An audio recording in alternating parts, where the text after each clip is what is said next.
Hello नमस्कार दोस्तों, आज हम लोग जो है बात करने वाले हैं बिहार के सीएम नीतीश कुमार जी, जिन्होंने कोई फंक्शन में ऐसे ऐसे कारनामे कर देते हैं जो लोग जो है उनका वीडियो जो है मीम्स बना करके पूरा वायरल हो कर देते हैं। आपने देखा होगा बहुत सारे ऐसे वीडियो विधानसभा का जहाँ पे मुंह जो है वो ऐसे ऐसे कर रहे हैं। वो क्या अब उनको जो है राजनीतिक छोड़ देना चाहिए? इनको तो कुछ पहले छोड़ देना चाहिए था। आज से मुझे लग रहा है करीब 2-3 साल से इनकी ये हालात हो रखे हैं। बोलता है ना कि जो जब बचपन बुढ़ापा आता है तो बचपन का जो बात होते हैं वो चीज़ लगने लगता है। बहुत सारे ऐसे कमेंट्स इनके साथ एक दिक्कत और भी तो है, ये नशेड़ी है, सीधा शब्द में कहा जाए तो। गांजा पीते हैं एक्सिस तौर पे, और विधानसभा में भी गांजा पीते कई बार इनको देखा गया है। बीजेपी की विधायिका थी, उन्होंने एलिगेशन लगाया था, एलिगेशन था या रियलिटी था कंफर्म नहीं है, लेकिन अब तो बीजेपी के साथ है वो। तो अब बीजेपी के साथ है तो अब थोड़ी दिक्कत है। तो बीजेपी तो एक वो मशीन है ना कि जहाँ पर आने के बाद आप बिल्कुल फ्रेश हो जाते हैं। कितना भी करप्शन करो बीजेपी मिलेगा, आप धो धा के। हाँ सब, और ये बीजेपी का ही नहीं है, ये सारी पार्टियों का है। बीजेपी वाला जी कांग्रेस में गया तो वहाँ जाकर के फ्रेश हो जाता है, और ये वाला यहाँ आता है तो ये फ्रेश हो जाता है। ये तो सारी पार्टियों का यही हाल है। अगर ऐसा माने मुखिया ही अगर ऐसा हो तो फिर उस राज्य का क्या होगा? बदनामी तो हो रही है, ये नहीं हो रही है? बताइए। बदनामी जैसा बदनामी नहीं हो रहा है। लोग ये समझ लिए हैं कि मेंटली तौर पर भी पूरी तरीके से डिस्टर्ब हो चुके हैं, और इनका उस पद पर बने रहना ये बिहार के स्वास्थ्य के लिए अब हानिकारक होगा। बिहार का एक तो पहले से ही स्वास्थ्य खराब हो चुका है, ऐसा ही और क्या, सब लूट कबोट कर रखा है पूरी तरीके से। रोजगार के अभाव में बिहार में 80% लोग का 2 टाइम का खाने का ठीक से जुगाड़ नहीं है। बताइए, ये हालात है बिहार में। और ये इतने जो मंत्री या संतरी बन के आते हैं, बड़े बड़े वादे करते हैं, बड़े बड़े ये कर देंगे वो कर देंगे बिहार के लिए। ये तो देखिए, लेकिन बिहार से हर बार मंत्री लोग बना है और अच्छे पद पे रहे, उसके बावजूद भी बिहार का विकास आज तक नहीं किया। अब की बार जो सरकार बनी 24 में केंद्र में मोदी जी की, इसमें यदि नीतीश कुमार चाहते तो बिहार में बड़े प्यार से रोजगार का थोड़ा बहुत सिस्टम जुड़वा सकते थे, क्योंकि पूरी की पूरी सरकार जो केंद्र में चल रही है आज के टाइम पे, इनका ही सपोर्ट है। जैसे हटेंगे फिर जो है ये जो डिमांड कर रहे थे कि ललन सिंह को ये डिपार्टमेंट मिल जाए, फलाने को ये डिपार्टमेंट दे दिया जाए, जो ये डिपार्टमेंट की मांग कर रहे थे, उस जगह पर ये इन्होंने एक बार भी ये नहीं बोला कि बिहार में साहब जो कंपनियां गुजरात में जा करके और सूरत में जा करके पूरा वहाँ सिस्टम लगा रहे हैं, आप बिहार में भी तो 4 कंपनी भेजिए। उनका यही एक क्वेश्चन आया था कि जब भी ऐसा बात जब उठता है तो वो आ जाती है कि आपके यहाँ समुद्र का कोई वो है नहीं, माने कैसे आपका जब सामान बनेगा तो बाढ़ में दह जाता है, ये हो जाता है, बहुत तरह तरह की बातें हो जाती हैं। लेकिन उससे पहले भी तो कंपनियां थी, डालमिया फैक्ट्री थी कि नहीं थी? हरियाणा में समुद्र है नहीं, फिर वहाँ पे कैसे हो रहा है? उत्तर प्रदेश में समुद्र है नहीं है, तो यहाँ कैसे विकास हो रहा है? बस वही पंजाब में है समुद्र कहीं नहीं, देखिए कितना विकास हुआ वहाँ। तो यही तो समझ नहीं आता कि विकास के बाद समुद्र से क्या मतलब है।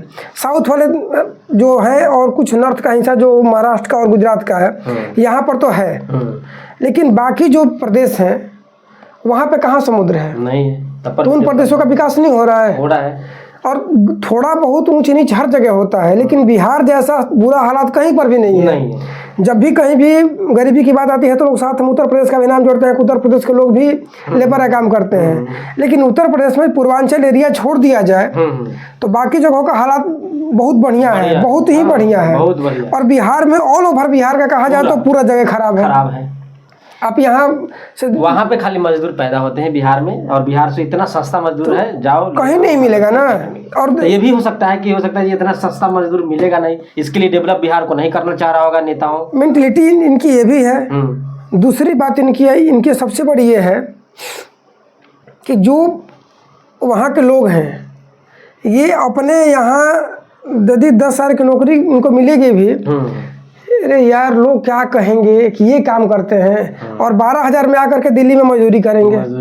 अब वो क्या बोलते हैं, बहुत सारे चौक है, उस पे चौक पे जाकर के बैठे रहेंगे जी, कोई आएगा तो मुझे ले जाएगा। एक औरंगाबाद का मुझे ड्राइवर मिले थे यहाँ दिल्ली में ही, उनसे बातचीत के दौरान मुझे ये आइडिया लगा उनकी बातों से कि ये राजपूत थे बिरादरी से, और बिहार में जातिवाद तो बहुत चरम सीमा पर है। वो तो उनका ये कहना था कि वहाँ मैं नौकरी कर रहा था, मुझे मिल रहा था 8,000 रुपये। अपने गांव में नौकरी करना था उनको, 8,000 रुपये ड्राइवरी का मिल रहा था। कह रहे हैं कि डेली मैं शाम को अपने घर आ गया, लेकिन वो दिल्ली में आकर के नौकरी कर रहे हैं, 15,000 रुपये उनको ड्राइवरी का मिल रहा है, कहीं नौकरी कर रहे हैं और वो 3,000 रुपये का रूम लिए हैं, अपने से खाना दाना बनाना खाना। मैंने पूछा मोटा मोटी कि भाई ये बताओ कि तुमको और बचता कितना है? कह रहे कि बचा लेता हूँ 5-6 हज़ार। मैंने कहा ये बताइए कि जब आप वहाँ पर 800 रुपये की नौकरी करके अपने परिवार के साथ रह रहे थे तो वो बढ़िया था या ये बढ़िया? कह रहे हैं कि वहाँ पर लोग कहते थे कि अरे ड्राइवरी कर रहा है, इससे कैसे गुजारा चलेगा। तो ये जो भावना है दिखावे वाली, जब तक हम इससे भी हमें बाहर निकलना पड़ेगा। कि अपना यहाँ गांव में गोबर पाथने में दिक्कत है, लेकिन कंपनी में आकर के यहाँ पर 4 गाली खा करके और उससे गंदा काम कर रहे हैं और उससे कम पैसा भी मिल रहा है। तो अपने मान सम्मान को बनाए रखने के लिए कि नहीं हम हम राजपूत हैं, हम ब्राह्मण हैं, भूमिहार हैं या हम यादव है, जो भी हो भाई साहब, काम तो काम होता है। जब ये बातें आकर के दिल्ली में समझ आती है कि काम तो काम होता है, कोई काम छोटा नहीं होता। और एक बात और भी हमारे समाज की कि यदि लड़का गांव पर 4 गाय रख करके और महीने का 20,000 रुपया कमा रहा है तो उसका शादी के लिए कोई नहीं आता है। वही लड़का दिल्ली आकर के या मुंबई गुजरात कहीं जाकर के 12-15 हज़ार की मजदूरी करता है। अरे लड़का बाद दिल्ली में नौकरी करता कौन हमारे घर भी आने की करत लोगों के इसमें अकड़ देखो, बोलने का तरीका तुरंत चेंज हो जाता है। लड़का इससे अरे घर भी आ करता नहीं कहा हम लड़का दिल्ली में नौकरी करता है। अरे यार वो 20,000 रुपया गाँव में कमाता रहा था, क्या बुरा था? और यहाँ आकर के मजदूरी कर रहा है 15,000 की, परिवार के साथ भी उड़ा रहा है, वहाँ पे कुछ नहीं है, टेंशन तो है कुछ तो हमारा जो बिहेवियर है ना वो भी हम लोग को पीछे लेके जा रहा है। अच्छा, यहाँ पे तो बात हो रही थी मुख्यमंत्री जी के ऊपर। मुख्यमंत्री जी का बदलना अति जरूरी हो गया है बिहार के स्वास्थ्य के लिए। लेकिन हम लोग बोल रहे हैं ना, लेकिन बहुत सारे ऐसे 75% लोग हैं जहाँ पे सर्वे हुआ, जहाँ पे अभी भी बोल रहा है कि नीतीश कुमार को रहना चाहिए। देखिए नीतीश कुमार जो जब मुख्यमंत्री बने थे उस शुरुआती का दौर से देखा जाए तो नीतीश कुमार ने काम किया नो डाउट। बिहार में ये हालात था कि आप दोपहरिया में कहीं बाहर नहीं निकल सकते थे, आपकी साइकिल आपका बगली से पैसा निकाल दिया जाता था, वो बिहार था। क्राइम का बेताज बादशाह वाली हालात हो गई थी हमारे यहाँ, जिसको जहाँ मर्जी जो मर्जी अपना करे जा रहा है, कोई रोक टोक नहीं है। शासन प्रशासन लॉ एंड ऑर्डर कहीं नहीं था बिहार में। शिक्षा व्यवस्था खत्म हो चुकी थी, सड़क परिवहन का व्यवस्था पूरी तरीके से ध्वस्त हो चुका था, बिजली का जो है सब पूरी तरीके से ध्वस्त था। अरे हमारे यहाँ तो क्या लाइट रहता था, तरबे काट लेता था दिन में। वही बता रहे ना ऐसा स्थिति हो गया, बहुत कुछ नीतीश कुमार ने किया।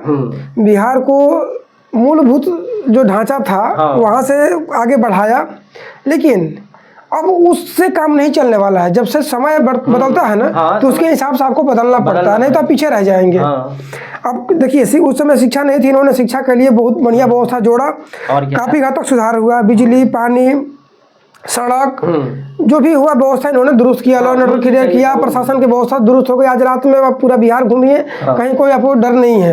हो रहा है, मैंने अपराधी तो हर देखिए 2-4% तो हर जगह है। दिल्ली में मर्डर हो जा रहा है, अब बताइए दिल्ली जैसा सुरक्षित जगह कहाँ मिलेगा आपको? जब यहाँ भी मर्डर हो जा रहा है, यहाँ भी किडनैपिंग हो जा रहा है, तो 2-4% हर जगह है, वो खत्म नहीं होगा। लेकिन जो पहले था उससे लेकिन वो बदतर हालात था कि आप दोपहरिया में भी कहीं नहीं निकल सकते थे। सुधरी ने किया उन्होंने, कोई शक नहीं है, लेकिन अब उससे आपको आगे बढ़ने के लिए खाली रोटी से तो काम चलने वाला है नहीं। ताकि आपको रोटी मिल रहा है तो आपका बहुत ठीक है, सिस्टम जुड़ गया। जब तक एजुकेशन व्यवस्था और मजबूत नहीं होगा, लोगों को रोजगार का साधन वहाँ नहीं मिलेगा। जो लड़के पढ़ने वाले हैं 18 साल से नीचे वाले, उनको पढ़ाई के लिए गवर्नमेंट बढ़िया व्यवस्था दे। जो लड़के 18 बार रोजगार करना चाहते हैं या हायर एजुकेशन में जाना चाहते हैं, उनके लिए सस्ता लोन की सुविधा हो, या उनके लिए वो लोन की सुविधा हो। एजुकेशन लोन इतना महंगा है, और कार लोन लो, होम लोन वो सस्ता हो, सब सस्ता है। लेकिन एजुकेशन लोन हाई EMI पर आपको इलेक्ट्रॉनिक सामान सारा मिल जाएगा दुकान पर, किताब नहीं मिलेगी, नहीं मिलेगा, नकद पेमेंट करना पड़ेगा। सरकारी वालों में तो चलो फिर भी काम चल जाता है, लेकिन गवर्नमेंट का जो किताबें आ रही है, अभी कल एक देख रहा था, किसी का बच्चे का वीडियो था, पता नहीं बिहार के किसी स्कूल का था, कोई मजदूर है, मैंने बच्चे को गवर्नमेंट एडमिशन कराने गया था, LKG का किताब दिया 2230 रुपये का। बताइए, कह रहा है कि 6,000 रुपये फीस जमा कराया, 2230 की किताब ले लिया, करते कॉपी लेने के लिए 700 रुपये और मांग रहे थे। इसी पैसे में मैं 800 रुपये कर्जा लेकर आया हूँ। बताइए यार, इस महीने की पूरी सैलरी जा चुकी है इसी में। अब घर में बच्चों के लिए खाने पीने का भी अब जुगाड़ ही करना है।